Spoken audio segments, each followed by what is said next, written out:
Vamos ver aqui comentários, né, do canal Anão do Reddit. Minha namorada me traindo com um amigo próximo. Eu o denunciei para a polícia e a ignorei completamente. Caramba. Minha esposa Raquel e eu crescemos em uma cidade relativamente grande, com quase 30 mil habitantes.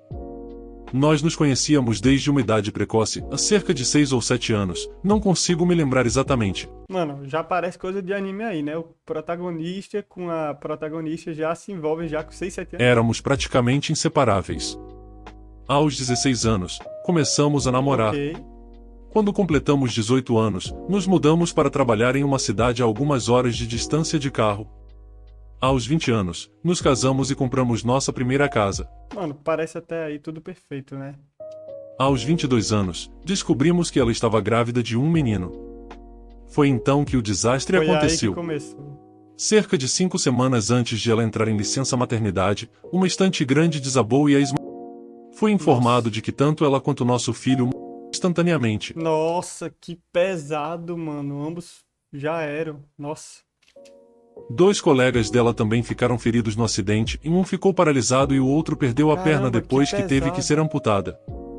A empresa em que ela trabalhava, como medida de redução de custos, decidiu continuar usando estantes antigas que haviam sido descartadas como inseguras em vez de substituí-las. Nossa, que empresa Ainda safada. não perdoei totalmente os executivos e membros da diretoria que tomaram essa decisão, porque eles interromperam prematuramente o amor da minha vida e mataram nosso filho não nascido. Pois é. Não demorou muito para que eu fosse informado de que tinha opção de como proceder com o que a empresa dela chamava de compensação, mas eu a chamava de dinheiro sujo.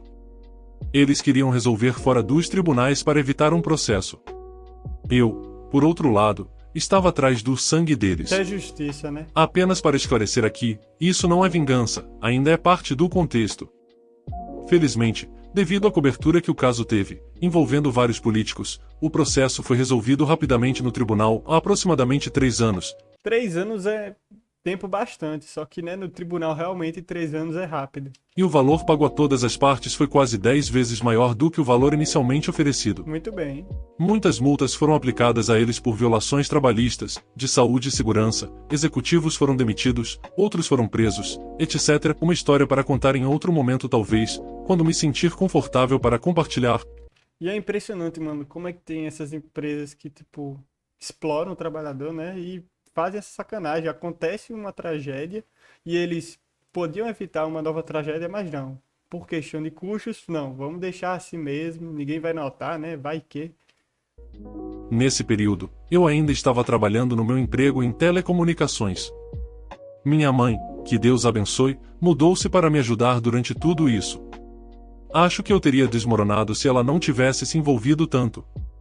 Foi por volta desse período que me ofereceram uma promoção, mas envolvia muitas viagens pelo estado. Interessante. Solicitei ter um escritório na filial da minha cidade natal, pois queria cuidar dos negócios não apenas no estado, mas também na minha cidade natal, onde não havia um representante comercial local, e eles concordaram. Após alguns meses, estabelecemos uma rotina de 1 ou 2 semanas no escritório da cidade, uma semana na minha cidade natal e 1 ou 2 semanas visitando o resto do estado. Após um ano, decidi comprar uma casa na minha cidade natal, para não ter que ficar na casa dos meus pais toda semana quando estava em casa, e para poder ir e vir como quisesse. E isso é importante para mais tarde na história. Caramba, história longa, hein? Cerca de 4 anos depois, nossa história começa. Desculpe se a introdução foi um pouco longa. Ou seja, tipo, isso tudo foi o passado dele, pesado pra caramba. Vamos ver o que vai acontecer, né? Acabei de voltar de uma das minhas viagens na sexta-feira e estava organizando algumas coisas no meu escritório quando Harry, o diretor administrativo da filial, entrou. Nós também crescemos juntos, embora tenhamos ido para escolas diferentes, mas desde que voltei, desenvolvemos uma amizade muito próxima.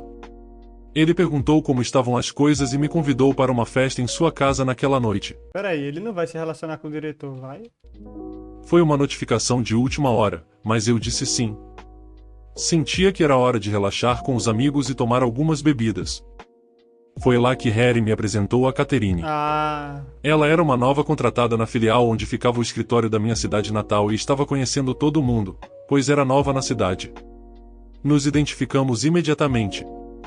Por mais clichê que pareça, era como se Raquel estivesse na minha frente, em vez de Catherine. mano, isso é uma coisa bem estranha, bem louca de se pensar, mas caramba.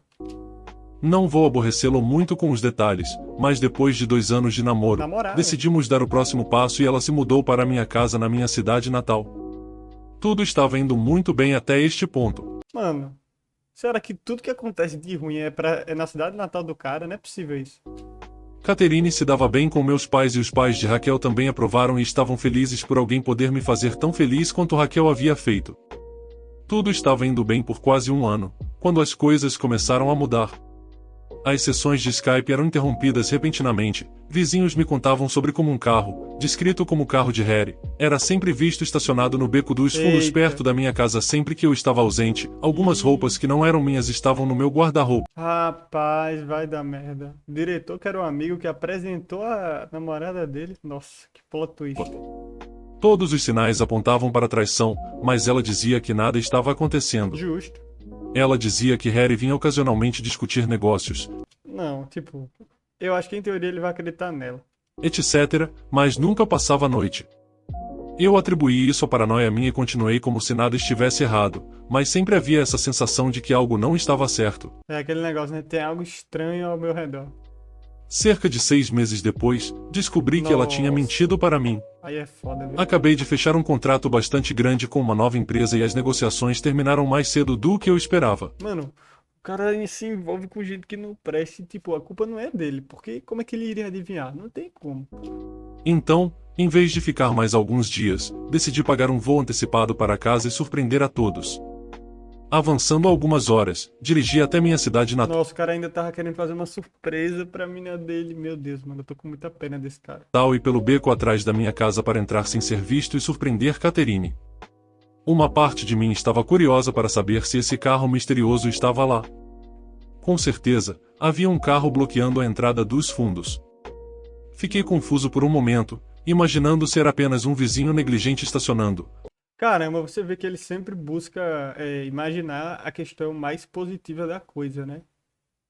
Até perceber que era realmente o carro de Harry. Meu Deus. Se não fosse pela alta SEB que eu havia colocado alguns anos atrás para ter privacidade, eu poderia ter passado direto pela minha própria casa. Estacionei atrás do carro dele e achei estranho que ele estivesse lá tão tarde. E Ela dizia que ele sempre saía a essa hora. Conforme me aproximava da parte de trás da casa, vi algo que fez meu estômago revirar. Na minha cozinha, Caterine e Harry estavam se pegando com fervor. caramba, você vê, não dá, velho, não dá. O cara nasceu pra sofrer. Fiquei paralisado. O tempo parou. Lá estava meu amigo próximo, Tipo, o amigo mais próximo dele, depois de que aconteceu uma tragédia, e ainda a namorada dele. fazendo com minha namorada em minha bancada da cozinha. Inacreditável isso. Viu? Eu não sabia o que fazer. Tantas perguntas passavam pela minha cabeça. Isso era real ou eu estava sonhando? Mano, eu acho que é normalmente isso que, tipo, quando normalmente acontece uma desgraça, a pessoa sempre fica nesse questionamento. Ah, será que é real ou é um delírio meu, né? Por que eles estavam fazendo na minha casa? Nossa. Sentindo-me derrotado, virei e saí sem que eles me vissem. Fiquei sentado no meu carro por uma eternidade. E estava chorando. Muito. Mas a Pesado. tristeza rapidamente se transformou em raiva. A mesma raiva que sentia pelos responsáveis pela morte de Raquel. Eu queria machucá-los. Muito. Como pacifista, não acredito em violência. Foi então que percebi que ia puni-los e destruir suas vidas. Agora, como ele destruiu as vidas dele, não faço a mínima ideia.